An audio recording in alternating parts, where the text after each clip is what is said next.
Bismillahirrahmanirrahim. Assalamualaikum semua dan selamat petang. So hari ni adalah pada 12 Mac 2026. So sekarang ni kita nak melihat app CPO. So kita semalam kita melihat kita ada 2 TMP. So semalam yang dah terjadi adalah dia dah pun berada di TMP A dan dipecahkan. So sekarang ni kita expect semalam kita nak jangkakan untuk ada sedikit retracement berlaku, tapi ianya tidak berlaku. I mean ini tidak berlaku ke zone yang macam ke zone gap yang kita predict semalam lah. Okay. So which is tak apa. It's okay. Tak ada masalah. Cuma kita predict untuk ianya ke atas is a success. Baik. So sekarang ni kita abaikan yang lama sebab kita kena tutup buku lama dan kita kena buka buku baru. Okay. So sekarang ni kita melihat kepada pergerakan semasa. Baik. Untuk pergerakan semasa ni kita melihat FCPO sedang berada di kawasan gap dia sekarang, which is this one, dan ada sedikit reaction dekat sini.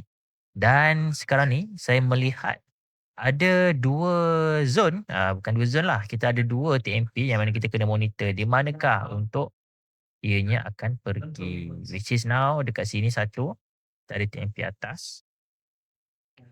Satu lagi kita akan ada TMP bawah. Kalau kita tengok dekat line chart nampak jelas sikit lah. Okay. So kita akan ada TMP bawah, which is this one. This level lah lebih kurang. Sekejap saya tandakan dahulu TMP bawah, TMP B.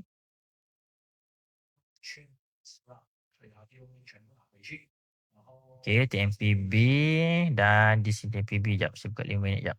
5 minit. Okay. Baik, this one saya based on 15 minit Okay, so sekarang ni kita nak menunggu harga ni sekarang berada di tengah-tengah. Kita nak menunggu which side will it be. Let's say lah kalau harga tu naik ke atas ke sini, which is kita boleh kata bias tu dah nampak kepada bullish, which is this one. Yang ini bolehlah untuk mencari point-point bullish ketika ada nanti. Cuma sekarang ni kalau nanti di bawah ataupun berjaya break ke apa, this one tunggu close lah. Kalau yang ini tak close lagi kan, kena tunggu close lah. Ke manakah ia pergi? Okay, let's say lah dalam keadaan bearish kan. So kita boleh kata now kuatnya adalah kepada bearish. Bila dah close lah nanti. So bila dah close kepada bearish, kita kena mencari untuk peluang-peluang short jika ada selepas confirmation berlaku. Confirmation you guys kena tengoklah price action. Kena tengoklah waktu dekat dalam zone balik ke kat kawasan-kawasan resistance bukan support ataupun within the zone ni, so long as dia tak break balik TMPA lah. Ataupun kena ada another penetapannya, you guys kena tengok. Cuma sekarang ni kalau dia close ke bawah, kita boleh kata biasnya adalah bearish buat masa ni. Jika close. Sekarang ni kalau shadow nanti, you guys kena tunggu close bukan sebab apa. Sebab nanti kalau lah let's say lah sekarang ni kan nampak macam bearish tapi tiba-tiba ada bullish movement pula last minit masuk. Dah jadi bullish pula candle lah. So yang itu boleh kata candle sekarang ni tak lengkap. Kita nak kena tunggu candle lengkap. Candle sekarang ni boleh je tak semestinya jadi bearish ni, boleh jadi bullish. So kena tunggu lengkap untuk buat keputusan. Baik. So kita menunggu apa yang terjadi. Sekejap kita lihat kepada ZL lah sedikit. ZL, okay, ZL. Okay, ZL nampak gayanya.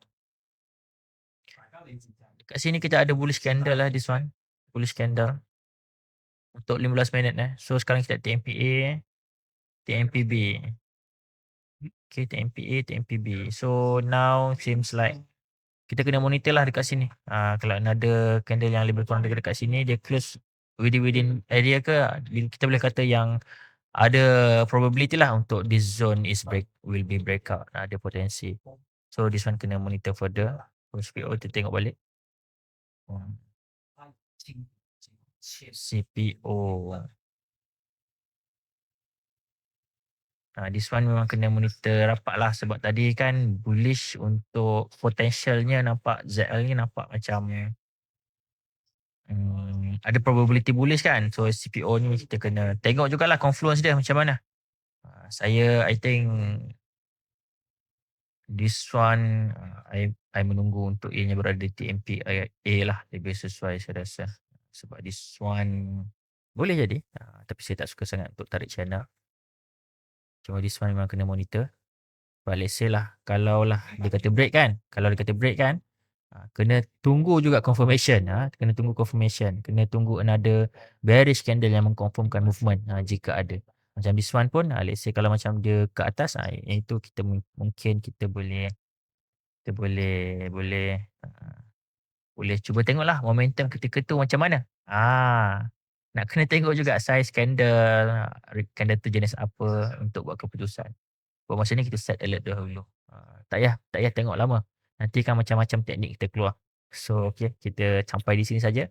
Kita jumpa di video akan datang. Assalamualaikum dan salam sejahtera. Semoga bermanfaat. Jangan lupa untuk follow, like, komen dan share. Baik, terima kasih.